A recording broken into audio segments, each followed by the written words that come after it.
बेटे का व्यापार नहीं करते, हम अपने पति का व्यापार नहीं करते, हम अपने माँ बाप का व्यापार नहीं करते। जिसको भी हमने कहा है कि वो मेरा है, हम उसका व्यापार नहीं करते। व्यवस्था में मिलके काम करते हैं लेकिन व्यापार नहीं करते।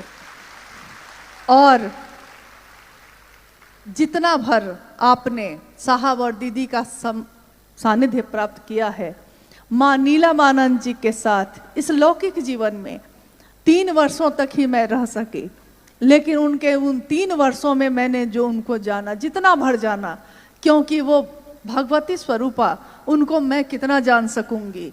कोई उनके पास रह के भी उनकी शक्ति का क्या आकलन करेगा, जान न सका। लेकिन जितना भर जाना, ममता की मूर्ति क्या होती है, ये बनती है, जब ये मूर्ति बनती है तो उसका चेहरा होता है नीलमानंद की तरह, राजमणि नीलमानंद की तरह। ये पोषित करने वाली माँ शिव शिष्यों को, शिव शिष्य एक परिवार है, शिव शिष्य परिवार, इस परिवार के हर सदस्य का पोषण देने वाली वो माँ, उसने अपना सर्वस्व न्यौछावर किया। साहब हरिंद्रानंद जी ने अपने लौकिक कामनाओं की, अपने आकांक्षाओं की, अपने जीवन की छोटी छोटी खुशियों को न्यौछावर कर दिया अपने महादेव के। क्या उनका एक छोटा सा परिवार नहीं था? क्या उनके बच्चे नहीं थे? क्या उनकी पत्नी, उनके माँ बाप नहीं थे? थे। लेकिन उन्होंने कहा कि मैंने शिव के लिए किसी से समझौता नहीं किया, मैंने शिव के लिए सबसे ज़्यादा शिव को चाहा, इतना चाहा कि सारे रिश्ते हल्के हो गए। और इतना चाहने के बाद उन्होंने कहा कि कर चले हम फिदा, हमारी सांसों में आज है वो, हमारी बातों में है। शिव की बात जहां भी चलेगी, बड़ी सुंदर पंक्ति है गीत की, हुस्न की बात चलेगी तो सब तेरा नाम लेंगे। शिव शिष्यता की बात चलेगी, हजारों साल बाद भी चलेगी, तो किसका नाम लेगा लोग? उन्हीं का, उन्हीं साहब हरिंद्रानंद जी का। तो उन्होंने न्यौछावर किया और कहा कि शिव शिष्यता में कोई वरीय नहीं होगा, कोई श्रेष्ठ नहीं होगा, कोई अगुआ नहीं होगा, कोई मार्गदर्शक नहीं होगा। कौन होगा? एकमात्र हमारे गुरु शिव हैं, जो अगुआ भी होंगे, गुरु भी है, ईश्वर भी है, मार्गदर्शक भी है, सब कुछ है, सब कुछ वो शिव स्वयं है। ज्ञान देने के कारण तू शंकर है, संभवे गुरुवे नमः। इन सारी पंक्तियों से तो ये दुनिया प्रदीप्त थी, लेकिन हमारे दिलों में ये नहीं धड़का था। तो भक्ति का चरमोत्कर्ष, यानी सब कुछ न्यौछावर करके लिए शिव को चाहना, उसका नाम जिस दिन इतिहास में आएगा तो वो नाम आएगा कि अगर भक्ति भी गहरी होती है तो क्या बन के उभरती है, तो वो शिव शिष्य हरिंद्रानंद बन के उभरती है, क्योंकि उसी का दर्शन किया हम लोगों ने। अब इस संगोष्ठी का, जैसा कि आप जानते हैं, चूंकि भारत के विभिन्न राज्यों के गुरु भाई गुरु बहन इसमें शामिल हैं, नेपाल के भी गुरु भाई गुरु बहन शामिल हैं, और ये दोनों देश हिले मिले हैं, मित्र हैं, एक दूसरे के यहाँ ऐसे आते जाते रह जाते हैं। तो मिलके ही हमने हमेशा महादेव का काम जगत स्तर पे किया है। दोनों देशों के रहने वाले लोग भारत के अलावा, नेपाल के अलावा विश्व के अनेक देशों में रहते हैं, और सबके द्वारा महादेव का काम लगातार चल रहा है, हो रहा है। इस संगोष्ठी का एकमात्र उद्देश्य है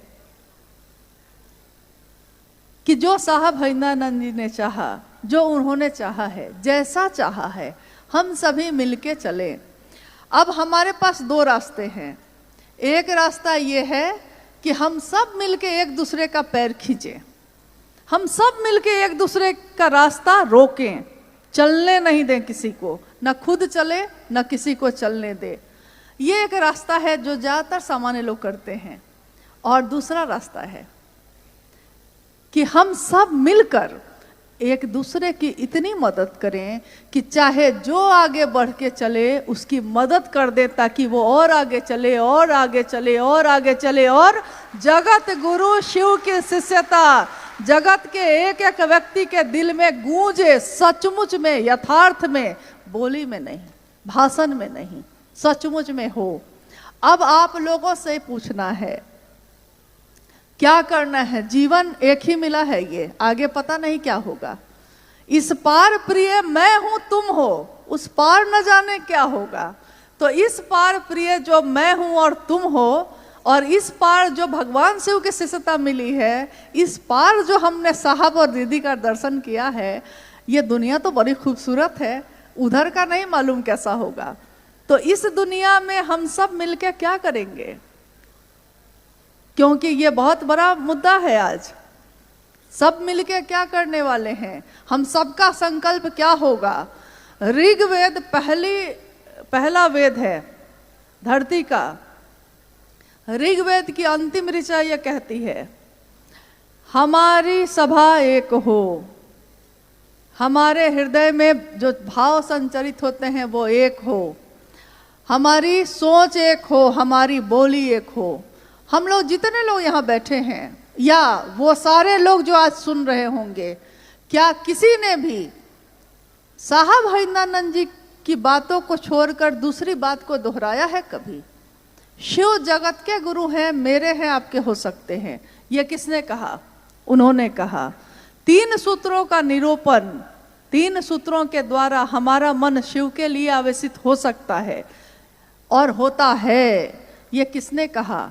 उन्होंने कहा कि अगर ये 3 सूत्र करते करते हमारा मन शिष्य भाव से भर जाए तो उसके बाद ये 3 सूत्र करने की भी आवश्यकता नहीं होती, क्योंकि जब जो काम हो ही रहा है अब अनायास, तो उसके लिए अलग से प्रयास क्या करना। साइकिल चलाना सीखा था तो गिर गए थे बहुत बार, आज जो बार बार गिरते हैं उठते हैं, अब चलाना सीख लिया है तो साइकिल चल रही है। फोन पे बात करते करते साइकिल चल रही है, और एक दिन साइकिल चलाने के लिए बार बार गिरे थे। तो आज नमः शिवाय करते हैं तो मन भटक जाता है, दया मांगते हैं मन भटक जाता है, शिव चर्चा करना चाहते हैं समय नहीं मिल पाता, बातचीत नहीं हो पाती, माहौल नहीं बन पाता, ऐसी समस्याएं आती रहती हैं। लेकिन अगर ये तीनों सूत्र नहीं होते तो हम लोग शिव से क्या करते? साहब हरिनानंद जी के जीवन में 3 सूत्र नहीं थे। उन्होंने क्या किया था? उन्होंने सिंहेश्वर मंदिर से में उस शिव से दया की याचना ही की थी। 3 सूत्र उनके जीवन में नहीं थे, लेकिन उन्होंने शिव से दया मांगी थी। बुढ़ऊ इज्जत रखी है और शिव ने उनकी इज्जत रखी। साहब ने शर्त बनाई, जैसे आप दिखते हैं जो तस्वीरों में हैं या आदमी के भेष में, आएंगे नहीं सीखूंगा, अब जो आप बताएंगे वही सीखूंगा। इन 3 सूत्रों को छोड़ के, ये 3 शर्तों को छोड़ के नमः शिवाय सा विधि उनके सांसों पे उतर गया। किसकी सांस पे उतरा ये शिव का प्राण मंत्र? आपसे जिज्ञासा है मेरी तरफ से कि किसकी सांसों पे मुजफ्फरपुर के तुर्की में उस आम के पेड़ के नीचे संध्या की बेला में बैठे, किसकी सांसों पे नमः हवा के साथ आया और शिवाय उतर गया? ये किसके साथ हुआ था? यानी शिव का प्राण मंत्र जिसके सांसों पे उतर के चढ़ा है और उतरा है, वो सामान्य व्यक्ति तो नहीं होगा, सामान्य ऊर्जा वाला व्यक्ति तो वो नहीं होगा। जो शरीर से समझते हैं हम, वो ऊर्जा तो उसमें नहीं होगी। और जिसकी बात